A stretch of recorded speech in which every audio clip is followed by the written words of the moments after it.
Hi friends, HSC physical സയൻസിൻ്റെ പുതിയൊരു ക്ലാസ്സിലേക്ക് എല്ലാവർക്കും സ്വാഗതം. മൊഡ്യൂൾ 1 പാർട്ടിക്കിൾ ഡൈനാമിക്സ് എന്ന ടോപ്പിക്കിൻ്റെ ക്ലാസ്സാണ് നമ്മൾ എടുത്തുകൊണ്ടിരിക്കുന്നത്.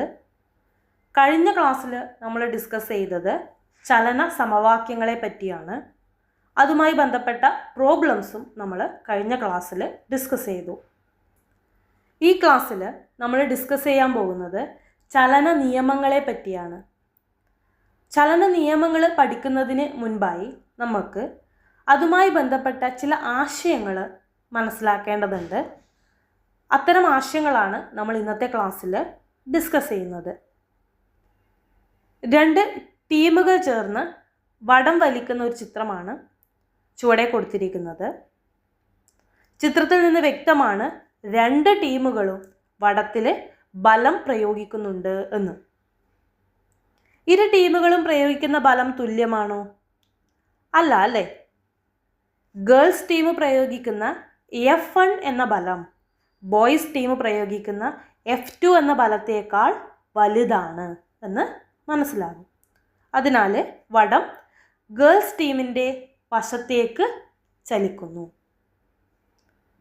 ഇനി ഇരു ടീമുകളും തുല്യ ബലമാണ് പ്രയോഗിക്കുന്നതെങ്കിലോ വടത്തിന് ചലനമുണ്ടാകുമോ? ഇല്ല അല്ലേ. ഇരു ടീമുകളും തുല്യ ബലം പ്രയോഗിച്ചാൽ വടത്തിന് ചലനം ഉണ്ടാവുകയില്ല.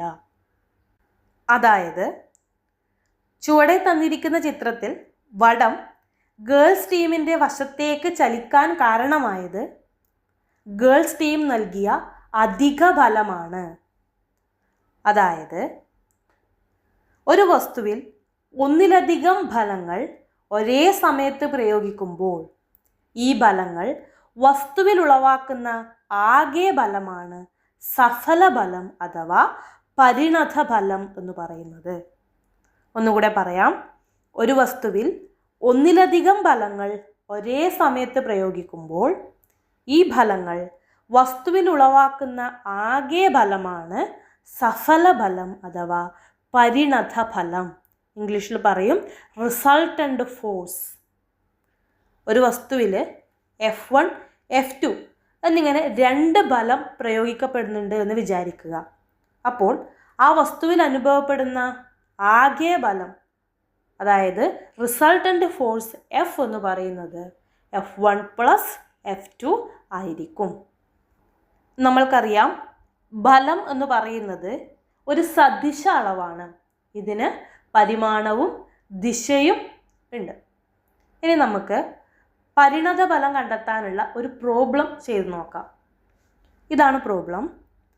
ഒരു വസ്തുവിൽ കിഴക്ക് ദിശയിൽ 100 ന്യൂട്ടൺ ബലവും പടിഞ്ഞാറ് ദിശയിൽ 150 ന്യൂട്ടൺ ബലവും പ്രയോഗിച്ചാൽ പരിണത ബലം എത്രയായിരിക്കും? പരിണത ബലം കണ്ടെത്താനുള്ള ഇക്വേഷൻ നമുക്കറിയാം. റിസൾട്ടൻ്റ് ഫോഴ്സ് F എന്ന് പറയുന്നത് F1 + F2 ആയിരിക്കും. ഇവിടെ നമ്മൾ മനസ്സിലാക്കേണ്ടത് കിഴക്ക് ദിശയിലുള്ള ബലം പോസിറ്റീവായി പരിഗണിച്ചാൽ പടിഞ്ഞാറ് ദിശയിലുള്ള ബലം നെഗറ്റീവായി പരിഗണിക്കണം എന്നുള്ളതാണ്. ഇവയെ നേരെ തിരിച്ചും എടുക്കാവുന്നതാണ്. പടിഞ്ഞാറ് ദിശയിലുള്ള ബലത്തെ പോസിറ്റീവായും കിഴക്ക് ദിശയിലുള്ള ബലത്തെ നെഗറ്റീവായും പരിഗണിക്കാം. കാരണം ഫലം എന്ന് പറയുന്നത് ഒരു സദിശ അളവാണ്. നമുക്ക് കിട്ടുന്ന ആൻസർ എന്ന് പറയുന്നത് പരിണത ഫലം -50 ന്യൂട്ടൺ എന്ന് കിട്ടും. എന്താണ് ഈ നെഗറ്റീവ് സൈൻ ഇൻഡിക്കേറ്റ് ചെയ്യുന്നത്? ഫലം പ്രയോഗിക്കപ്പെടുന്നത് പടിഞ്ഞാറ് വശത്തേക്കാണ് എന്നുള്ളതാണ്. SCERT ടെക്സ്റ്റ് ബുക്കിൽ കൊടുത്തിരിക്കുന്ന പരിണത ഫലം കണ്ടെത്താനുള്ള ചില സന്ദർഭങ്ങൾ ഇവിടെ കൊടുത്തിരിക്കുന്നു. ഓരോ സന്ദർഭത്തിൽ ഉണ്ടാകുന്ന അഥവാ വസ്തുവിൽ അനുഭവപ്പെടുന്ന പരിണത ഫലം കണ്ടെത്തേണ്ടതുണ്ട്. ഒന്നാമത്തെ സന്ദർഭം എടുക്കുമ്പോൾ എന്താ കാണുന്നത്? 2 കുട്ടികൾ ചേർന്ന് ഒരു ടേബിള് ഒരേ ദിശയിലേക്ക് തള്ളുന്നു. അതായത് ഒരേ ദിശയിലേക്ക് ബലം പ്രയോഗിക്കുന്നു. അതായത് ഒന്നാമത്തെ സന്ദർഭത്തിൽ വസ്തുവിൽ പ്രയോഗിക്കുന്ന പരിണത ഫലം എന്ന് പറയുന്നത് എത്രയായിരിക്കും? 150 ന്യൂട്ടൺ ആയിരിക്കും അല്ലേ. ടേബിളിന് ചലനമുണ്ടാകുമോ? ഉണ്ടാകും അല്ലേ. ബലം പ്രയോഗിച്ച ദിശയിലേക്ക് ടേബിളിന് ചലനമുണ്ടാകും. ഇനി രണ്ടാമത്തെ സന്ദർഭത്തിൽ 2 കുട്ടികൾ ചേർന്ന 2 ടീമുകൾ മേശയിൽ തുല്യവും വിപരീതവുമായ ബലമാണ് പ്രയോഗിക്കുന്നത്. രണ്ടാമത്തെ സന്ദർഭത്തിൽ വസ്തുവിൽ പ്രയോഗിക്കപ്പെടുന്ന പരിണത ഫലം എന്ന് പറയുന്നത് എഫ് എന്ന് പറയുന്നത് F1 + F2 ആണ്.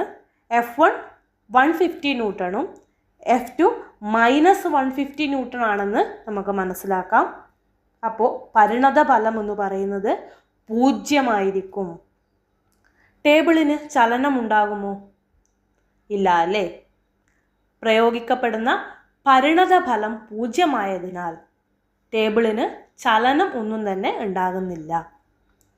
ഇനി മൂന്നാമത്തെ സന്ദർഭം എടുക്കുകയാണെങ്കിൽ 2 കുട്ടികൾ ചേർന്ന 2 ടീമുകൾ ടേബിളിനെ വിപരീത ദിശയിൽ വ്യത്യസ്ത ബലമാണ് പ്രയോഗിക്കുന്നത്. അപ്പോൾ വസ്തുവിൽ അനുഭവപ്പെടുന്ന പരിണത ബലം എന്ന് പറയുന്നത് എഫ് എന്ന് പറയുന്നത് F1 + F2, അതായത് 150 + -120 30 ന്യൂട്ടൺ എന്ന് കിട്ടും. വസ്തുവിന് ചലനം ഉണ്ടാകുമോ? ഉണ്ടാകുമല്ലേ? കൂടുതൽ ബലം പ്രയോഗിക്കുന്ന ദിശയിലേക്ക് വസ്തുവിന് ചലനമുണ്ടാകും.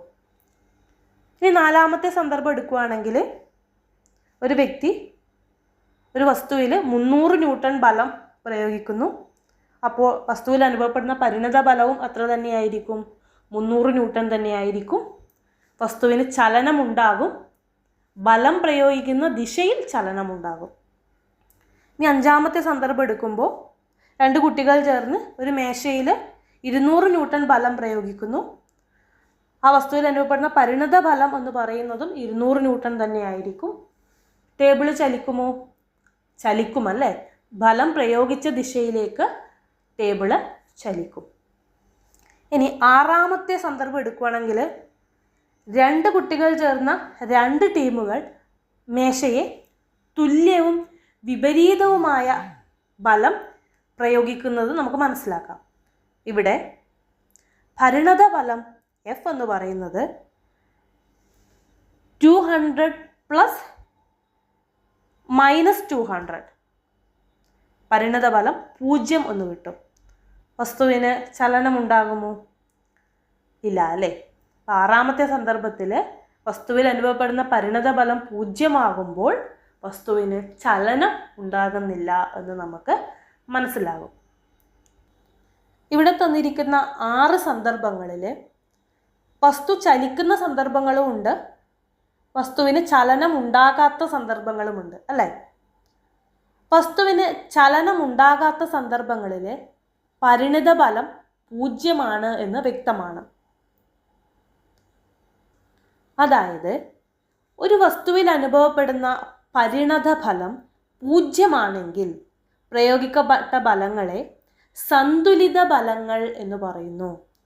ഇത്തരം ബലങ്ങൾക്ക് നിശ്ചലാവസ്ഥയിലുള്ള ഒരു വസ്തുവിനെ ചലിപ്പിക്കാനോ ചലനാവസ്ഥയിലുള്ള ഒരു വസ്തുവിനെ നിശ്ചലമാക്കാനോ സാധിക്കുകയില്ല. ഒന്നുകൂടെ പറയാം.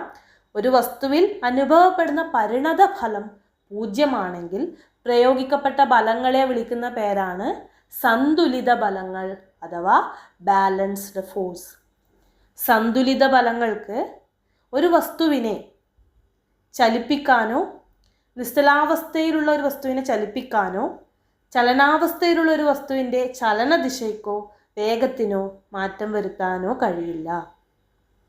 എന്നാൽ ഒരു വസ്തുവിൽ അനുഭവപ്പെടുന്ന പരിണത ഫലം 0 പ്രയോഗിക്കപ്പെട്ട ബലങ്ങളെ അസന്തുലിത ബലങ്ങൾ എന്നാണ് പറയുന്നത്.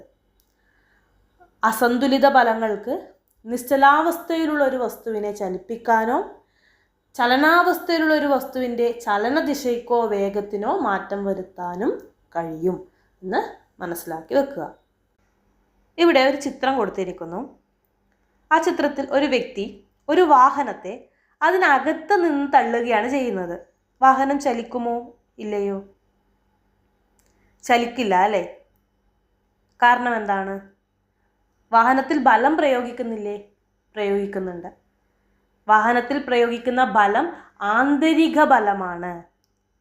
ആന്തരിക ബലങ്ങളെല്ലാം തന്നെ സന്തുലിത ബലങ്ങളായതുകൊണ്ട് അവയ്ക്ക് വസ്തുവിൻ്റെ നിശ്ചലാവസ്ഥയ്ക്കോ ചലനാവസ്ഥയ്ക്കോ മാറ്റം വരുത്താൻ സാധിക്കുകയില്ല.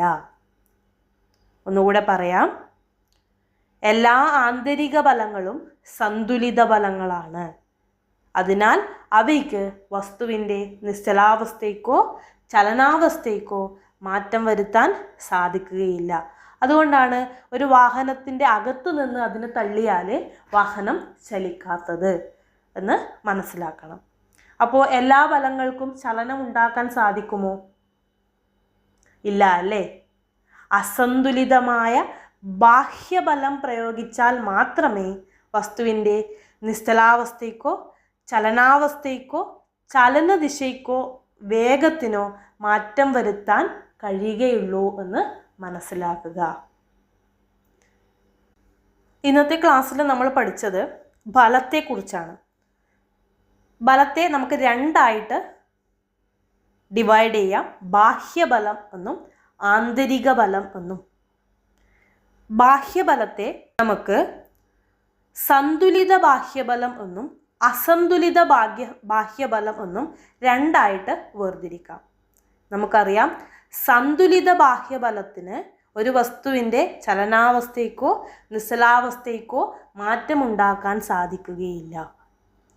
അസന്തുലിത ബാഹ്യബലത്തിന് ഒരു വസ്തുവിൻ്റെ ചലനാവസ്ഥയ്ക്കോ നിശ്ചലാവസ്ഥയ്ക്കോ മാറ്റമുണ്ടാക്കാൻ സാധിക്കും.